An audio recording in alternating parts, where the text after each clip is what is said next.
This is Oscar Bevis for IFL TV. Sam Noakes shows me my man. Thanks very much for giving me some of your time. How are we today? Yeah, no, very well, thank you. Good. I'm here to announce a December 2nd card, obviously topped by Hamza Sheeraz and Liam Williams at the Copper Box. And you're on the show. Before we talk about that, I want to go back to the week of Joe Joyce, Zhilei Zhang 2. I said to you just before I started this, I was going to try and speak to you that week, but you said you probably wouldn't have spoke because, as I can understand, you were a bit pissed that week. Yeah, no, I won a very happy bunny fight week. I mean, obviously, went up there with Sean for the weigh-in. And, I think obviously found out Thursday it weren't going to happen. And then went up there on the weigh-in. And then where everyone else was weighing in and I'm meant to be weighing in, I was mad. And I was even thinking, I said to Sean, I said, anyone asking for an interview, I ain't doing it. But he got the win, so weekend well done in the Noakes household. Obviously not 2 out of 2, but yeah, so I mean, with the quick turnaround with this show, so I ain't really had long to dwell on it. I'm sort of over it now. It's done now. It's in the past. So I'm just going to move on, focus on this one, and hopefully get a good win.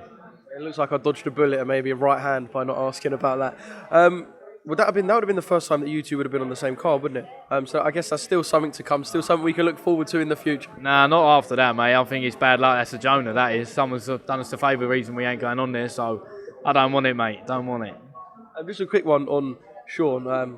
I know I should probably ask from the horse's mouth, but is his hand okay? Because I know he left immediately after with a little problem to his hand that night. I think he's broken it, so I think they might have to pin it or whatever. So I think we'll find out in the next couple of days or so.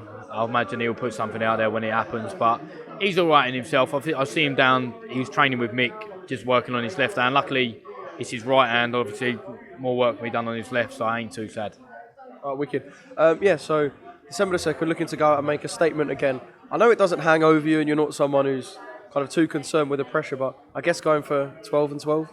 Yeah, 100%. I think I don't want to, not after not boxing for round. I've got a lot of frustration now I'm going to take out. I would say this geezer's going to get hurt. Yeah, no, he's going to cop it. I mean, whoever it is, I'm just going to go out, all out. I want that stop. It's a good end to the year, and then I reckon next year's going to be bigger. Yeah, you've never kind of shied away from the thing as well. Like when I just asked you then, you went, oh yeah, like it's going to be a knockout. You've never shied away from the fact that you want to go in there and you want to finish inside the distance. I think every fighter wants that. No one imagines, like when they're laying in and they're thinking of the fight, it's never, a good points victory. Do you know what I'm saying? Like, I mean, it's one thing like wanting it, and then looking for it and then it being not coming. Do you know what I mean? But I mean, it's come 11 other times. I think it's just the pressure. I mean, I ain't going to go in there wild and uncalculated, so every fight, they just say that's what you want to hear. Oh no, I want it. I'm not gonna. If it comes, it comes. But I'm not gonna go looking for it. That's what they all say, innit? Just like count's been good and the weight's going well. Yeah, well, them cliche terms. Yeah. But I suppose every fighter, when they see a gap or when they see an opportunity, surely every fighter does sit down on their punches when they get the chance. Yeah, I mean, obviously as the old one, innit? You don't get paid for overtime. No one wants to do it. I mean, listen, I'm preparing to do it. Like if it comes, it comes. But as I said, I've got a lot of aggression built up over the last few months, so I'm ready to let out come the 2nd. Can we expect to see you defending your titles? Yeah, hopefully both of them. Obviously, if it's not the Commonwealth, it'll only be 10 rounds, so I'd rather have them extra 2 in the bank just in case. So we're seeing it, as I said, it's still new. We're only announcing the show today, so I should hopefully have a bit more news in the coming weeks. And you say you want to kind of finish strong and then go into a big year next year.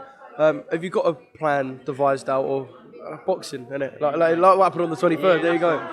You can't really devise too far ahead, but I can imagine you've thought about next year, the sort of things that you want to happen for your career. Yeah, I mean, obviously, like, I want that British title, really, before I push on, so obviously I know Mr. Gwynn's got it, and obviously he's fighting for the Europeans, so I don't know what his plans are doing with it next year, but we'll cross them bridge when we get to them. I mean, I think every fighter wants that British title. I think it's just a good base level to see where you're at. It's pointless jumping ahead if you're not ready to do so, so I would like to test myself domestically first. I mean, there's a few good fighters around a similar record as mine, similar age, so listen, I'm ready. Do you know what I mean?